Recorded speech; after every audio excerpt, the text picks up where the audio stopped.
Ya, salam Bapak Ibu yang dikasihi Tuhan. Kembali lagi bersama saya di channel ini, di Suara Kebenaran Channel. Selamat hari Minggu dan selamat beribadah bagi kita semuanya. Dan biarlah Tuhan Yesus Kristus yang memberkati kita semuanya. Amin. Nah, Bapak Ibu yang dikasihi Tuhan, tanpa berlama-lama marilah kita saksikan bagaimana pesan singkat yang disampaikan oleh pengacara Brigadir Joshua, yaitu Pak Kamarudin Simanjuntak, terkait dengan permohonan maaf yang disampaikan oleh Pendeta Gilbert. Nah, seperti apa videonya? Marilah kita tonton cuplikan berikut ini. Pagi saya mensomir atau mengingatkan sahabat saya Pendeta Gilbert Lumendong. Saya katakan kepada beliau, Bapak Pendeta telah membuat marah banyak orang, khususnya saya Samuel Huta Barat. Lalu beliau menyadari dan beliau meminta maaf. Beliau betul-betul menyampaikan permohonan maafnya baik melalui tulisan, dan saya sampaikan kepada Samuel Huta Barat, kepada Ito Rosti, kepada Namboruku yang cantik ini juga saya katakan permohonan maafnya, demikian juga yang lain. Dan itu juga diulang lagi oleh Pendeta Gilbert baik secara langsung maupun secara khusus.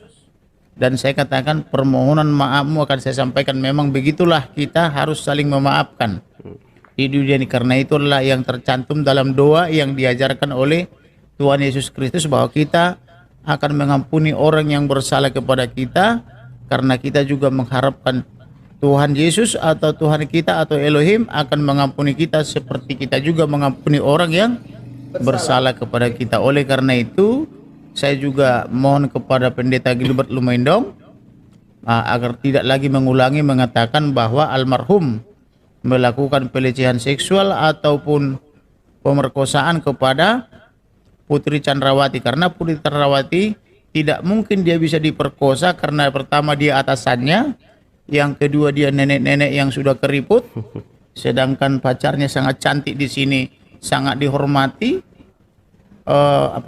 statusnya sebagai kekasih. Jadi yang berikutnya, pertama dibilang diperkosa di Duren 3 dan itu tidak terbukti dan sudah SP3 laporannya, lalu pindah ke tanggal 4 di Magelang, itu pun tidak terbukti, sudah kita petahkan. Lalu pindah ke tanggal 7, itu pun sudah kita petahkan. Lalu pindah lagi, dia pokoknya diperkosa deh, kan begitu. Jadi seolah-olah ada kerinduan dia untuk diperkosa dan tidak kesampaian. Oleh karena itu, karena dalilnya tidak bisa dibuktikan, maka saya minta kepada Pak Pendeta Gilbert maupun yang lain, tolong hentikan itu, karena tidak baik memfitnah orang mati. Mengenai permohonan maaf beliau, saya secara pribadi telah memaafkan. Dan saya berharap juga klien saya atau keluarga besar juga bersedia memaafkan, tetapi jangan diulang lagi, kan begitu ya. Nah, orang hidup pun tak boleh difitnah. Nah iya, apalagi orang mati, karena dia tidak bisa membela diri. Itulah kira-kira yang Nah, Bapak Ibu yang dikasihi Tuhan, itulah tadi pesan singkat dari pengacara Brigadir Joshua, yaitu Pak Kamarudin Simanjuntak, di mana tadi beliau berpesan kepada kita dan mengingatkan kita bahwa sebagai manusia yang percaya kepada Yesus Kristus sebagai umat Tuhan yang penuh dengan kasih dan penuh dengan pengampunan, maka kita sudah seharusnya bisa saling memaafkan.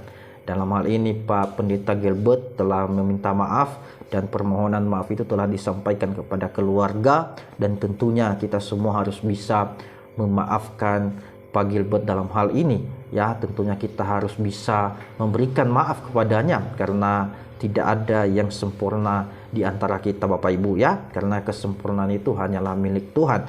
Dan saya mau katakan bahwa pesan singkat yang disampaikan oleh Pak Kamarudin ini sangat luar biasa sekali, karena di dalamnya mengandung firman Tuhan ya. Saya teringat akan satu peristiwa yang ada di dalam Alkitab, di mana ada seorang perempuan yang tertangkap berzina ya.